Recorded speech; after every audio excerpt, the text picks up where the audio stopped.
मुझे पता है आपने क्या सोच करके इस वीडियो को क्लिक किया है। अगर आप ये सोच करके आए हैं कि मैं यहाँ पर चाइनीज प्रोडक्ट की बुराई करूंगा और उनके उपयोग करने से आपको मना करने आया हूं, तो आप गलत सोच करके आए हैं। अगर आप ये सोच रहे हैं कि मैं कोरोना वायरस के लिए चाइना को ब्लेम करने आया हूं, तो भी आप गलत सोच रहे हैं। तो आखिर आप सोच में पड़ गए होंगे कि आज इस वीडियो में आपको मिलने क्या वाला है। आइए मैं आपको फटाफट बता देता हूं। कुछ 5 पॉइंट पे मैंने इस वीडियो को डिवाइड किया है और आज के इस वीडियो में बहुत कुछ आपको मिलने वाला है। पहले पॉइंट में हम डिस्कस करेंगे लॉकडाउन के बाद भारत में क्या इंपैक्ट पड़ेगा। दूसरे पॉइंट में हम डिस्कस करेंगे चाइना में क्या इंपैक्ट पड़ा है लॉकडाउन का। तीसरे पॉइंट में हम डिस्कस करेंगे चाइनीज पैतरा, जिसे मैं कहता हूं बीमारी फैलाओ और व्यापार हथियाओ। चौथे पॉइंट में हम डिस्कस करेंगे चाइनीज प्रोडक्ट और भारतीय बाजार। पांचवें पॉइंट में हम डिस्कस करेंगे कुछ फैक्ट्स और सॉल्यूशंस की। दोस्तों आखिरी में अगर आपको वीडियो अच्छा लगे और आपको लगे कि वीडियो में कुछ वैल्यू मिली है, तो इसे लाइक, शेयर और सब्सक्राइब जरूर कर लीजिएगा, क्योंकि ऐसे बहुत सारे इंफॉर्मेटिव और इंस्पिरेशनल वीडियोस आने वाले हैं। आइए शुरू करते हैं आज के इस वीडियो।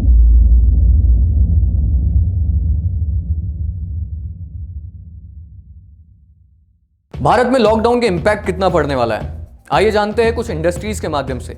2021 और 2022 तक कोरोना वायरस का इंपैक्ट बना रहेगा।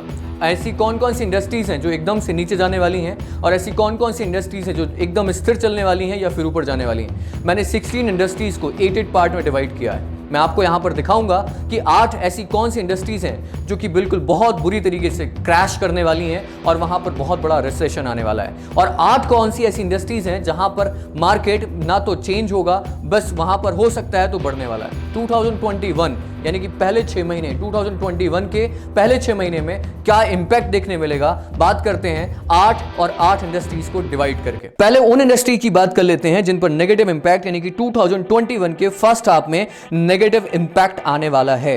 पहली इंडस्ट्री है travel and tourism and hospitality. दूसरी इंडस्ट्री है रियल एस्टेट एंड इंफ्रास्ट्रक्चर। तीसरी इंडस्ट्री है ऑटोमोटिव। चौथी इंडस्ट्री है कंज्यूमर ड्यूरेबल। पांचवी इंडस्ट्री है फाइनेंस सर्विसेज। छठवीं इंडस्ट्री है टेक्नोलॉजी एंड इंटरनेट। सातवीं इंडस्ट्री है अपैरल।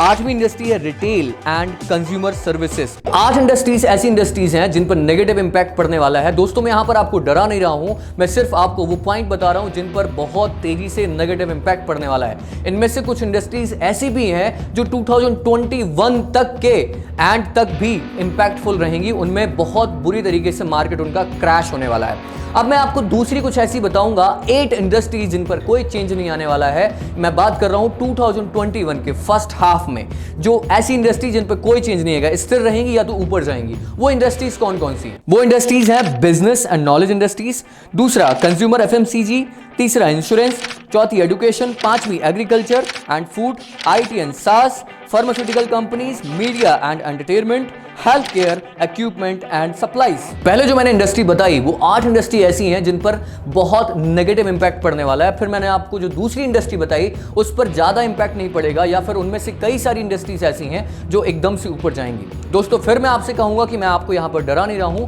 मैं आपको लॉकडाउन के बाद भारत में क्या हालात बनने वाले हैं उसके लिए मैं आपको सिर्फ और सिर्फ अवेयर कर रहा हूं। बात करते हैं दूसरे पॉइंट की, इंपैक्ट इन चाइना। लॉकडाउन का चाइना में क्या इंपैक्ट पड़ेगा। देखिए पूरी दुनिया में लगभग 200 कंट्रीज हैं और पूरी दुनिया के अगर लोगों की संख्या मिला दी जाए तो 7.8 बिलियन लोग रहते हैं पूरी दुनिया में। और अगर आप भारत और चाइना की आबादी बस प्लस कर दो तो लगभग 3 बिलियन क्रॉस कर जाएगी। दैट मीन्स पूरी कंट्रीज की हाफ आबादी, लगभग हाफ आबादी भारत और चाइना में रहती है।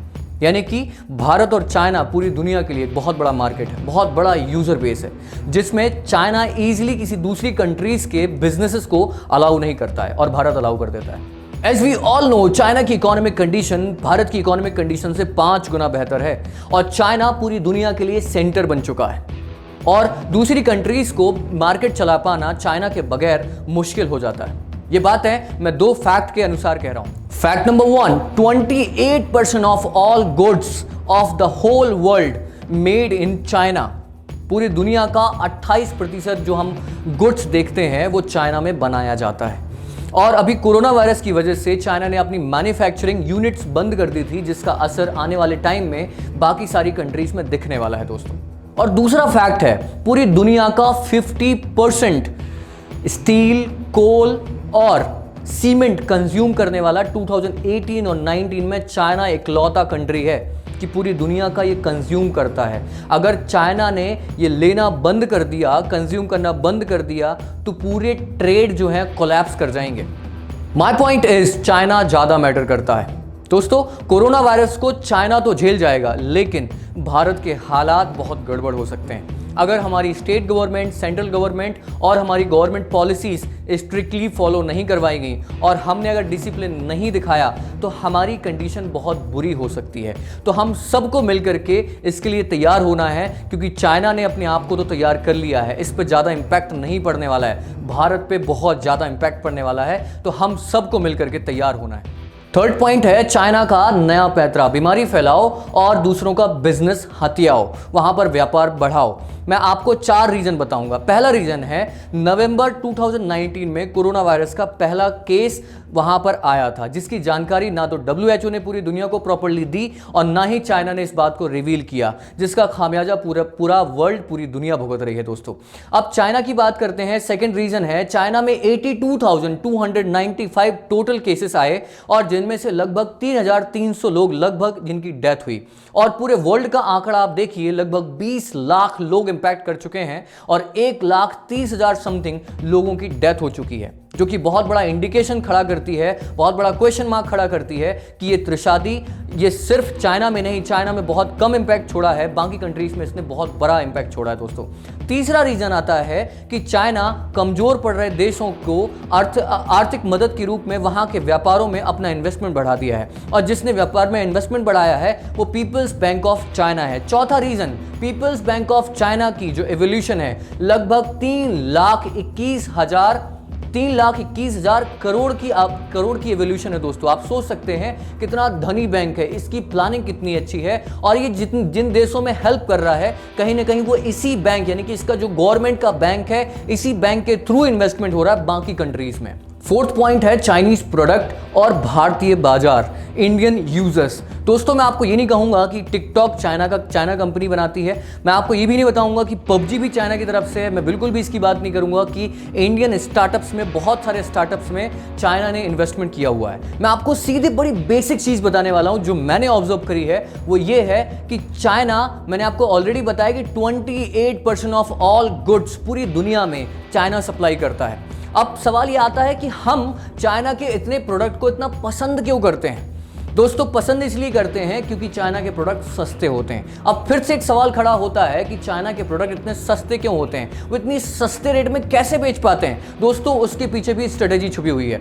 चाइना कभी भी इनोवेशन और R&D में पैसे खर्च नहीं करता है। चाइना वही प्रोडक्ट बनाता है जो ऑलरेडी मार्केट में अवेलेबल हैं और ऑलरेडी जिनकी डिमांड बहुत ज़्यादा है, और काम को ईजी करने के लिए प्रोडक्ट ज़रूर बनाता है वो। और पूरी दुनिया में मशहूर है चाइना कॉपी बनाने के लिए। पूरी दुनिया में आप कोई भी नया प्रोडक्ट मार्केट आता है, सबसे पहले कॉपी चाइना में बना दी जाती है, सबसे पहले चाइना में कॉपी बना करके सेल भी करने लग जाती है। अब दोस्तों, इस प्रोडक्ट को सस्ता करने के लिए चाइना को एक काम और करना पड़ता है, वो है बहुत सारी मात्रा में इसकी मैन्युफैक्चरिंग करनी होती है, इसको उत्पादन करना होता है। तो वो बड़ी मात्रा में इसका उत्पादन करता है। इस बात के लिए वहां की सरकार, इतनी ईजी है बिजनेस करना, बिजनेस में रॉ मटेरियल इकट्ठा करना बहुत ईजी है उनके लिए, और वो ईजिली इस प्रोडक्ट को बना देते हैं। दोस्तों, पांचवा पॉइंट है फैक्ट्स एंड सॉल्यूशंस। क्या हमने इतनी सारी बात जो करी, क्या हमारे पास कुछ सॉल्यूशंस हैं? क्या हमारी सरकार उस पर कुछ काम कर रही है? क्या हमारे देश का युवा, क्या हम स्टार्टअप्स में अपना कुछ देश को कंट्रीब्यूट कर रहे हैं? मैं आपको 5 सॉल्यूशंस बताऊंगा, 5 पॉइंट के बेसिस बताऊंगा, जिससे कि अगर हमने इन पॉइंट पे काम किया तो डेफिनेटली हम अपनी अर्थव्यवस्था को और स्ट्रांग बना पाएंगे और आगे आने वाले टफ टाइम को भी हम हैंडल कर पाएंगे। दोस्तों, पॉइंट है businesses will have to be easy. Business को इजी बनाना पड़ेगा, चाहे वो गवर्नमेंट से हेल्प मिलने वाली हो, चाहे वो लोन की बात हो, चाहे वो इन्वेस्टमेंट की बात हो, चाहे वो MSME के द्वारा दी हुई हेल्प की बात हो, हमें उसे इजी बनाना पड़ेगा। सेकंड जो हमें काम करना है, manufacturer and agriculture will have to improve. Manufacturing department की जितनी सारी कंपनीज, स्टार्टअप्स हैं, उन्हें हेल्प करनी पड़ेगी। एग्रीकल्चर में एक नया प्लान बना करके उन्हें भी हेल्प देनी पड़ेगी, जिससे कि हम इन 2 इंडस्ट्रीज में स्ट्रांग बन पाएं। तीसरा जो हम काम कर सकते हैं, will have to learn new skills. हमारे जितने भी एम्प्लॉयज हैं, जितने भी न्यू लेबर्स हैं, वर्कर्स हैं, उन्हें सबको कुछ ना कुछ प्रोफेशनल स्किल्स सिखानी पड़ेगी, जिससे कि वो अपने काम को प्रोफेशनली कर पाएं और वो अपने अच्छी प्रोडक्टिविटी दे पाएं और उनको अच्छा पेमेंट मिल पाए। दोस्तों, फोर्थ काम जो हमें करना है, इम्प्रूव एक्सपोर्ट्स, हमें भारत से एक्सपोर्ट्स को बढ़ावा देना पड़ेगा। हम ऐसे कौन कौन से रास्ते निकाल सकते हैं जिससे कि हम अपना प्रोडक्ट बना करके यहाँ से एक्सपोर्ट चालू करें। पांचवा और आखिरी काम जो हम कर सकते हैं, don't by product from China. Yes, in 5 point पे काम करके हम डेफिनेटली अपनी अर्थव्यवस्था को स्ट्रांग बना सकते हैं दोस्तों, और हम फाइट बैक कर सकते हैं। और लास्ट में मैं जरूर कहना चाहूंगा एक बार फिर से उन सारे हमारे जो सेनानी हैं जो बाहर जाके काम करते हैं, वो डॉक्टर्स, नर्सेस और वो स्वीपर्स और पुलिस वाले, सैल्यूट करते हैं हम उनको और तहे दिल से धन्यवाद देते हैं, और उनका वो एहसान जिंदगी भर हम नहीं चुकाएंगे। और मैं आपसे एक वादा चाहता हूं कि लाइफ में चाहे जो भी हो जाए, कभी भी हम उनको रिप्लाई नहीं करेंगे और कभी भी हम उनको निग्लेक्ट नहीं करेंगे। उनका हमेशा हम सम्मान करेंगे, उनका हम हमेशा रिस्पेक्ट करेंगे। दोस्तों, चाहे परिस्थिति कैसी भी हो, हम इससे लड़ सकते हैं और इसके खिलाफ हम खड़े हो सकते हैं। अगर आपको वीडियो अच्छा लगा हो तो शेयर कीजिए, लाइक कीजिए, सब्सक्राइब कीजिए, और भी बहुत सारे इंस्पिरेशनल वीडियोस मैं बनाने वाला हूं।